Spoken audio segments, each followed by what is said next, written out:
ಹಾಗಲಕಾಯಿ ಫ್ರೈ ಮಾಡ್ತಾ ಇದ್ದೀನಿ ನೋಡಿ. ರೌಂಡ್ ಶೇಪ್ ಕಟ್ ಮಾಡ್ಕೊಂಡಿದ್ದೀನಿ. ಉಪ್ಪು ಅರಿಶಿನ ಹಾಕಿ ಒಂದು 10 ನಿಮಿಷ ನೆನೆಸ್ಕೋಬೇಕು. ಅದರಿಂದ ಕಹಿ ಹೋಗುತ್ತೆ. ಸ್ವಲ್ಪ ಆಯಿಲ್ ಜಾಸ್ತಿ ಹಾಕೊಳ್ಳೋಣ.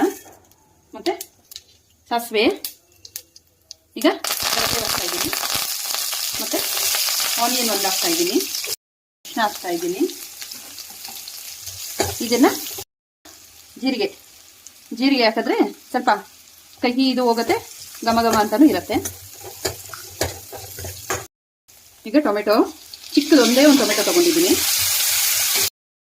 ಈಗ ಕಟ್ ಮಾಡಿರೋ ಹಾಗಲಕಾಯಿ ಹಾಕ್ತಾ ಇದ್ದೀನಿ. ರುಚಿಗೆ ತಕ್ಕಷ್ಟು ಉಪ್ಪು ಹಾಕೊಂಡು, ಮತ್ತೆ ಖಾರ,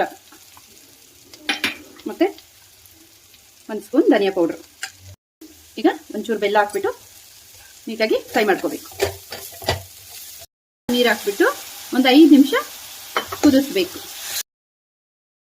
ರುಚಿಯಾದ ಹಾಗಲಕಾಯಿ ಫ್ರೈ ರೆಡಿಯಾಗಿದೆ.